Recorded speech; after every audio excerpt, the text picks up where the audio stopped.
porção da palavra de Deus, Cristo vai nos falar sobre o nosso perigo, o nosso privilégio, enquanto peregrinos nesse mundo, peregrinos nessa terra.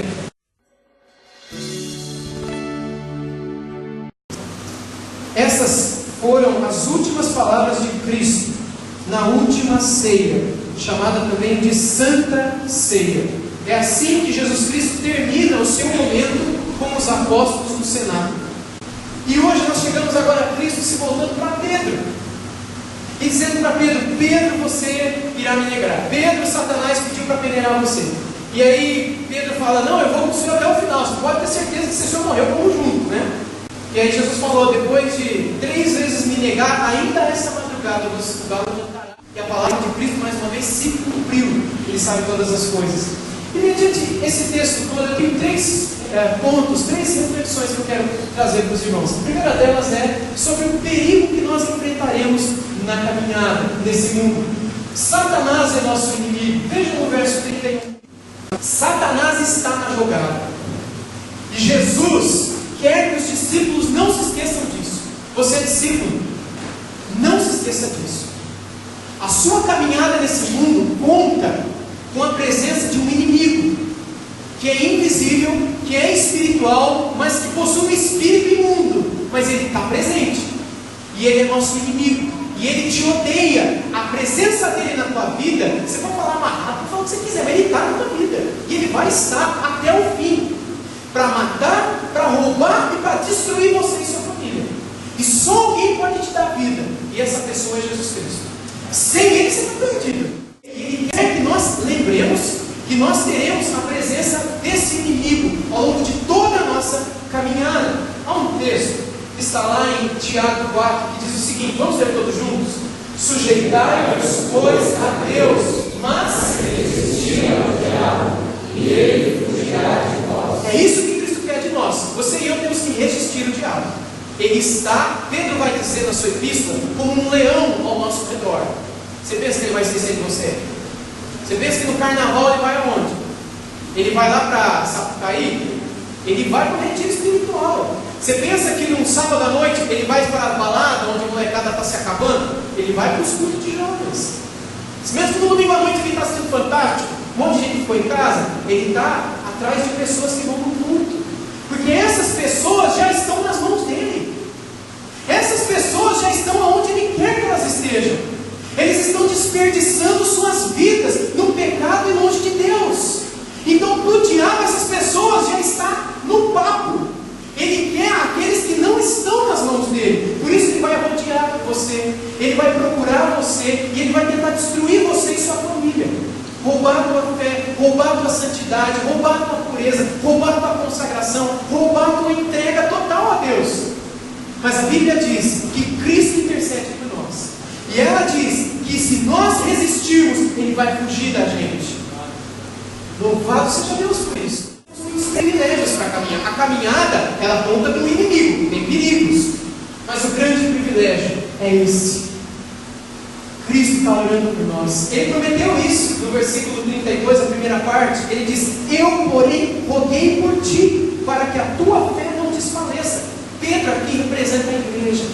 Pedro aqui, os apóstolos, representam todos aqueles que viriam após eles. Eles são e dariam o fundamento da igreja, que lá em Atos é chamado de fundamento dos apóstolos, sobre o qual a igreja foi edificada. Paulo vai dizer isso lá em Efésios: vocês são edificados como igreja sobre o fundamento dos apóstolos. Se vier outro pregar um evangelho diferente do que os apóstolos pregaram, considerem anátema, maldito, não aceitem.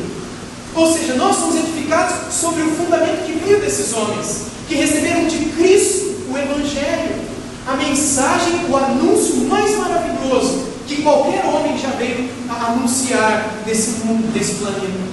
De modo que Cristo diz: eu estou orando por vocês. Satanás vai estar perto de vocês, ele vai peneirar vocês. Por que ele peneira? Por que essa ideia de peneirar? É para provar, é para de fato ver quem que fica e quem não fica, quem que é ouro e o que é pá, o que é areia, o que é preservado e aquilo que não. A ideia do diabo, prestem atenção, quando ele nos peneira, é mostrar para a gente mesmo, para Deus, que a gente não é crente coisa nenhuma. Você está querendo enganar quem? vive uma vida de religiosidade de aparência, mas o diabo está perto de você e ele tem te provado e ele vê que a tua língua ainda não se converteu.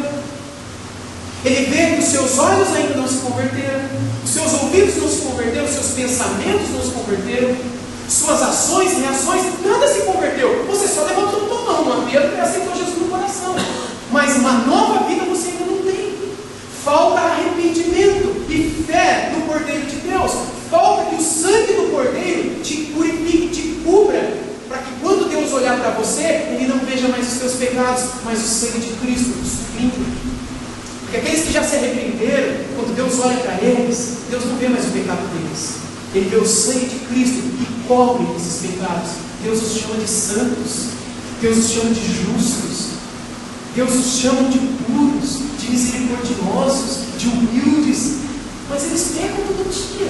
Mas o sangue de Cristo cobre tais pecados, porque eles já se arrependeram e têm andado em novidade de vida. Por tais pessoas Cristo tem orado. Por tais pessoas Cristo tem intercedido. E Ele espera que você seja uma dessas pessoas. Se você, analisando a si mesmo, que é isso que a Bíblia diz, examine-se cada um a si mesmo, você chega à conclusão, não, de fato, eu só me converti diante dos outros, mas o meu coração não é convertido ainda, o que você está esperando? Jesus, Ele diz, venham a mim. Todos estão sobrecarregados e cansados dessa vida. Jesus diz, venham a mim, e eu vos aliviarei. Eu vou mudar a vida de vocês. Eu vou dar paz aonde há guerra. Eu vou dar paciência onde não existe paciência. Eu vou dar um coração puro aonde não existe um coração puro. Aonde existe um olho totalmente impuro e adúltero, eu vou dar um olho cheio de pureza. Eu vou dar uma língua nova, um ouvido novo, uma vida nova, um marido novo com a esposa, uma esposa nova com o marido, uma filha nova com o pai e com a mãe, um pai novo com seus filhos. Cristo quer fazer isso nas nossas vidas. E aí, quando o diabo te peneirar, você só vai ficar na peneira de Deus se você de fato já se arrependeu e creu no Salvador e se converteu a Cristo de fato. Por isso que Cristo vive sempre para interceder por você. Você acha que Cristo está fazendo o que agora lá no céu? Alguém tem uma ideia? Ele está orando por você. Ele está lembrando de você. Ele sabe das suas lutas. Ele sabe dos seus problemas, às vezes de enfermidade, às vezes problemas na família, com filhos, às vezes envolvidos com coisas terríveis em que você já perdeu o controle com seus filhos. Ele sabe dos problemas financeiros. Ele sabe de dívidas e do desespero que você tem atravessado. Ele sabe de problemas conjugais. Ele sabe de frustrações que você tem atravessado. Ele sabe de tudo. E a Bíblia diz que Ele tem orado por você.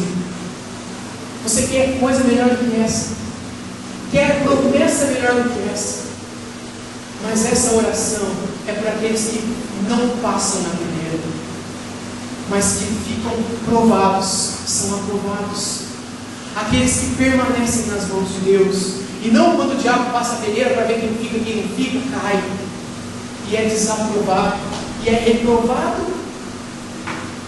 Mas para aqueles que permanecem nas mãos de Deus e têm lutado todo dia para viver e caminhar em santidade, esses estão nas orações de Cristo.